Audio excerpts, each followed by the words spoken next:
నమస్తే, welcome to our channel. నేను సిరి. EC అయితే వైసీపీ నేతలకి షాక్ల మీద షాక్లు ఇస్తుంది. అంటే కౌంటింగ్ అవ్వక ముందే సచివాలయాన్ని ఖాళీ చేయాలని చెప్పేసి మంత్రులకైతే ఆదేశాలు జారీ చేసింది. సో ఈ అంశాన్ని మనకి వివరించడానికి మనతో పాటు ఉన్నారు ప్రముఖ రాజకీయ విశ్లేషకులు, జర్నలిస్ట్ సిఎస్ రావు గారు. నమస్కారం. సరే, ఇప్పుడు చూస్తుంటే ఏపీలో అంటే ఓట్ల లెక్కింపు జరగకముందే మంత్రులకి ఈసీ ఏంటంటే ఒక ఆదేశాలు జారీ చేసింది, సచివాలయాన్ని ఖాళీ చేసి వెళ్ళండి అని చెప్పేసి. అసలు ఈ పరిణామాలు ఎలా చూడాలంటారు? ఒకటి ఏంటంటే ఎన్నికల కమిషన్ ఇచ్చినటువంటి ఆర్డర్స్ ప్రకారం జూన్ 3వ తారీఖు లోపల మీరు ఛాంబర్లు ఖాళీ చేసి వెళ్ళిపోండి, ఖాళీ చేయండి అని చెప్పి మంత్రుల ఛాంబర్ల నిర్వాహకులు ఎవరైతే ఉంటారో అధికార యంత్రాంగం వాళ్ళకి ఆదేశాలు జారీ చేసింది. ఎందుకు? June 4 counting. సో ప్రభుత్వం మారిపోబోతుంది అనేది. సో ఏ ప్రభుత్వం వచ్చినా కానీ మంత్రులు మారిపోతారు కాబట్టి మంత్రుల ఛాంబర్లు ఖాళీ చేయమని చెప్పి ఆర్డర్స్ జారీ చేసింది.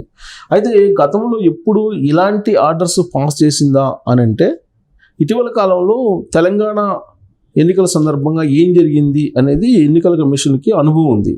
అందుకనే ముందుగానే ఆంధ్రప్రదేశ్లో ఉండేటువంటి ఆంధ్రప్రదేశ్ ఎన్నికల కమిషన్, ఆ రాష్ట్ర ఎన్నికల కమిషన్ మంత్రుల ఛాంబర్లో కానీ లేదా సచివాలయంలో కానీ ఫైల్స్ మిస్ అవుతాయి అనేటువంటి ఉద్దేశంతో 3వ తారీఖు జూన్ 3వ తారీఖు లోపల మీరు ఆ ఛాంబర్లను ఖాళీ చేసి వెళ్ళిపోండి, బట్ అక్కడ ఉండేటువంటి ఫైల్స్ కానీ అక్కడ ఉండేటువంటి గుండు సూది కూడా కదలడానికి లేదు, ఏది మిస్ కావడానికి లేదు, యాజ్ ఇట్ ఈస్గా ఉంచాలి అని చెప్పేసి అక్కడ సచివాలయంలో ఉండేటువంటి సెక్యూరిటీ సిబ్బందికి కూడా అలర్ట్ చేసింది.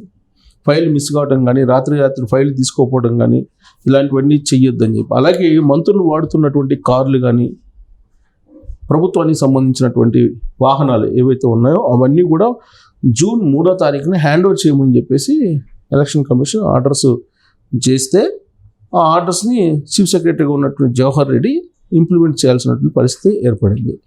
దీంతో సచివాలయానికి ఆల్మోస్ట్ తాళం వేసినటువంటి పరిస్థితి. సచివాలయం మళ్ళీ కొత్త ప్రభుత్వం ఏర్పడిన తర్వాత మళ్ళీ ఫ్రెష్గా ఓపెన్ అవుతుంది, ఫ్రెష్గా దానికి సంబంధించినటువంటి అంశాలన్నింటినీ కూడా, ఆ కార్యకలాపాలన్నింటినీ కూడా నిర్వహిస్తుంది. సో ఇంత తీవ్రమైనటువంటి డెసిషన్ ఎందుకు తీసుకుందానంటే ఇటీవల కాలంలో ఫైల్స్ మిస్ అవుతున్నాయి అని చెప్పేది ఒకటి, ప్లస్ దీనికి సంబంధించినటువంటి భూములు, అసైన్ ల్యాండ్స్కి సంబంధించి చీకటి జీవోలు చాలా ఇచ్చున్నారు. ఆ చీకటి జీవోలుని కనిపించకుండా చేస్తున్నారు అనేది ఒకటి. ఈ మధ్యకాలంలో ఆంధ్రప్రదేశ్ ప్రభుత్వం అక్కడ ఉండేటువంటి సర్వర్ని షట్ డౌన్ చేసి దాన్ని ఏదో మళ్ళీ అప్గ్రేడ్ చేయాలనేటువంటి ఒక ప్రయత్నం, ఈ ఆఫీస్ అనేటువంటి దాన్ని షట్ డౌన్ చేసేసి మళ్ళీ దాన్ని అప్గ్రేడ్ చేసేటువంటి ప్రయత్నంలో భాగంగా చేస్తున్నాం అని చెప్పింది. దాని మీద కూడా ఎన్నికల కమిషన్ కంప్లైంట్ చేశారు తెలుగుదేశం పార్టీ. ఎందుకంటే పాత ఫైల్స్ ఏమైనా కరప్ట్ అయ్యే అవకాశం ఉందని చెప్పేసి, పోయే అవకాశం ఉందండి. ఎందుకంటే అవి ఒకవేళ పోతే వాళ్ళు చేసిన తప్పులు బయటికి రాకుండా ఉండడానికి ఇలాంటిది ఒకటి అడ్డుగా చూపెడుతున్నారని కూడా వార్తలు వచ్చాయి. సో ఫైల్స్ మిస్ అయితే కనుక అప్పుడు ఈ అడ్డగోలు జీవోలు కానీ, అడ్డగోలు ఫైల్స్ క్లియరెన్స్లు కానీ ఇవన్నీ కూడా తెరమరుగయ్యేటువంటి అవకాశం ఉంది. దానితో ఇప్పుడు ఉన్నటువంటి చీఫ్ సెక్రటరీ జవహర్ రెడ్డి పాత తేదీలు వేసి కాంట్రాక్టర్లకు బిల్లులు చెల్లించారు అనేటువంటి ఒక ఆరోపణ ఆయన ఎదుర్కొంటున్నారు. దీంతోపాటు అసలు ఇంటర్వ్యూలకు సంబంధించి ఆల్రెడీ యూపీపీఎస్సీకి ఆల్రెడీ లెటర్ రాశారు. కన్ఫర్మ్డ్ ఐఏఎస్లకు సంబంధించి ఒక ఫైలు మూవ్ అయిపోయింది, ఆ ఫైల్ని ఆపాలి అని చెప్పేసి ఫైనల్ ఇంటర్వ్యూలు చేస్తామని చెప్పి ఒక ఫైల్ని మూవ్ చేశారు. ఆ ఫైల్ని బేస్ చేసుకుని ఇంటర్వ్యూలు జరపడానికి చీఫ్ సెక్రటరీగా ఉన్నటువంటి జవహర్ రెడ్డి వీళ్ళు ప్రయత్నం చేశారు. దాని మీద అప్రమత్తమైనటువంటి తెలుగుదేశం పార్టీ అధినేత చంద్రబాబు నాయుడు యూపీపీఎస్సీకి లెటర్ రాశారు. లెటర్ రాయడంతో పాటు గవర్నర్కి కూడా లెటర్ రాశారు. దాంతో ఆ ఇంటర్వ్యూలను ఆపేశారు. ఇలాంటివన్నీ కూడా చాలా జరిగాయి. ఎన్నికల కోడ్ వచ్చిన అప్పటి నుంచి జూన్ 4వ తారీఖు వరకు చాలా జరిగేటువంటి అవకాశం ఉంది అనేది ఒక రిపోర్టు, రాష్ట్ర ఇంటెలిజెన్స్ రిపోర్టు. దాన్ని బట్టి చీఫ్ సెక్రటరీని అలర్ట్ చేసింది ఎన్నికల కమిషన్. మునుపెన్నడూ లేని విధంగా ఈసారి ఇలాంటి ఆర్డర్స్ ఇష్యూ చేసింది. ఇంతకుముందు ఆర్డర్స్ ఇష్యూ చేసేవాళ్ళు, కానీ ఇంత తీవ్రంగా ఇష్యూ చేసేవాళ్ళు కాదు. ఒక పేపర్ కూడా మిస్ కావడానికి లేదు, గుండు సూది కూడా కదలడానికి లేదు, ఒక పెన్ను మిస్ కావడానికి లేదు, ఒక ఫైల్ మిస్ కావడానికి లేదు, ఒక పెన్ డ్రైవ్ మిస్ కావడానికి లేదు, ఒక హార్డ్ డిస్క్ రీప్లేస్ చేయడానికి లేదు. ఇలాంటివన్నీ కూడా స్పెసిఫిక్గా చెప్పడం జరిగింది. దానికి కారణం ఏంటంటే తెలంగాణలో జరిగినటువంటి అంశాలు మొత్తం చూశారు, ప్లస్ అక్కడ కూడా అలాంటి కార్యక్రమమే జరుగుతుందనేది తెలుస్తుంది. ఫోన్ ట్యాపింగ్ వ్యవహారం కూడా ఇక్కడ ఏం జరిగిందో అక్కడ కూడా ఫోన్ ట్యాపింగ్ జరిగింది అనేటువంటి అనుమానాలు కూడా ఉన్నాయి.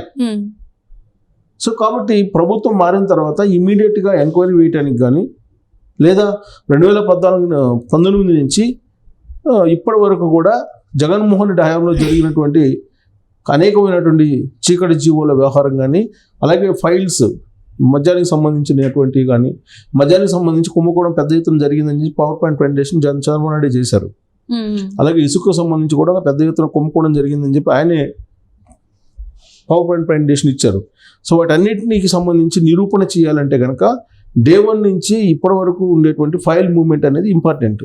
సో ఆ ఫైల్కి సంబంధించినటువంటి కీలకమైన సమాచారం ఏ గవర్నమెంట్ నుంచి ఏ కంపెనీకి ఏమి ఇచ్చారు, ఏ కంపెనీ తోటి ఎంఓయూలు కుదుర్చుకున్నారు, ఆ ఎంఓయూల ప్రకారం ఏమి ఇవ్వాలి, ఏమి ఇచ్చింది గవర్నమెంట్, అప్పులకు సంబంధించినట్టు అంశం 12 లక్షల కోట్ల రూపాయల అప్పు ఉంది. ఇప్పుడు ఈ అప్పులు అసలు ఎక్కడెక్కడ తీసుకొచ్చారు, ఈ అప్పులు తీసుకొచ్చినటువంటి అంశంలో కూడా సీక్రెసీని మెయింటైన్ చేశారు చాలా సందర్భాల్లో.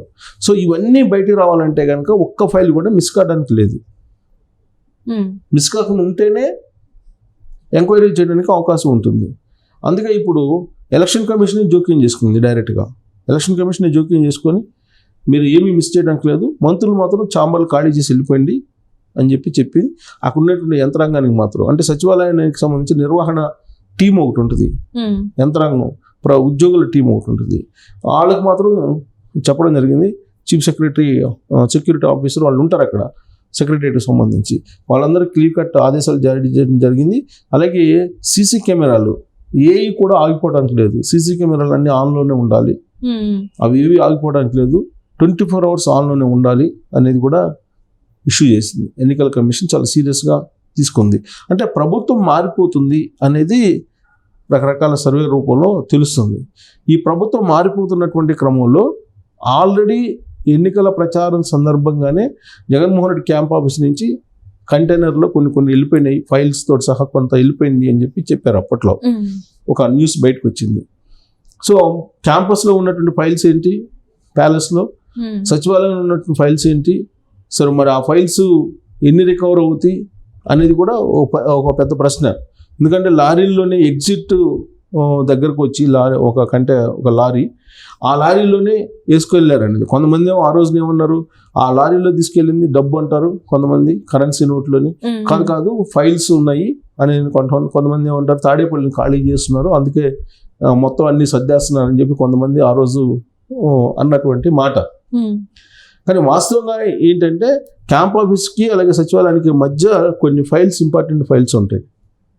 అవి ఇంపార్టెంట్ ఫైల్స్ అన్ని క్యాంప్ ఆఫీస్లో పెట్టుకున్నారు అనేది కూడా ఒకటి వినిపిస్తుంది. సో ఇప్పుడు చీఫ్ సెక్రటరీ కానీ ఎన్నికల కమిషన్ కానీ సచివాలయంలో ఉండేటువంటి ఫైల్స్ని భద్రం చేయమని చెప్పి చెప్తుంది, కానీ క్యాంప్ ఆఫీస్లో ఉండేటువంటి ఫైల్స్ సంగతి ఏంటి అనేది చెప్పట్లేదు. సో మొత్తం మీద ఏంటంటే సచివాలయానికి ఒక రకంగా తాళం వేసినటువంటి పరిస్థితి. మంత్రులు ఖాళీ చేసి వెళ్ళిపోమన్నారు, వాళ్ళ కార్లు కానీ వాళ్ళకు ఉండేటువంటి భద్రత సంబంధించినటువంటి సెక్యూరిటీలు కానీ వాళ్ళందరినీ హ్యాండ్ ఓవర్ చేసి June 3వ మీరు వెళ్ళిపోయింది అని చెప్పి ఆల్రెడీ ఇష్యూ జారీ చేయడం జరిగింది. అంటే ఇది కొత్త ప్రభుత్వం ఏర్పడుతుంది, చంద్రబాబు నాయుడు అధికారంలో రాబోతున్నాడు ముఖ్యమంత్రిగా అనేటువంటి ఒక అభిప్రాయం లేదంటే అలాంటి అంచనాలతోటి ఈ ఆర్డర్స్ జారీ చేసిందని చెప్పి అనుకుంటున్నారు. కానీ అది కాదు. ప్రభుత్వం మారేటప్పుడు ఎలక్షన్ జరిగినప్పుడు సర్వసాధారణంగా జరిగేటువంటి ప్రక్రియ ఇది. ఆ ప్రక్రియలో భాగంగా ఇవన్నీ చేశారు. కాకపోతే ఏంటంటే తెలంగాణలో జరిగినటువంటి విధంగా జరగకుండా ఉండడానికి కొంత జాగ్రత్త పడుతున్నారు అక్కడ ఉండేటువంటి యంత్రాంగం. లేదంటే నెక్స్ట్ వచ్చేటువంటి ప్రభుత్వానికి వాళ్ళు బాధ్యత వహించాల్సి ఉంటుంది కాబట్టి నిర్లక్ష్యం చేయకుండా ముందుగా జాగ్రత్త తీసుకుంటున్నారని చెప్పి మనం భావించడానికి అవకాశం.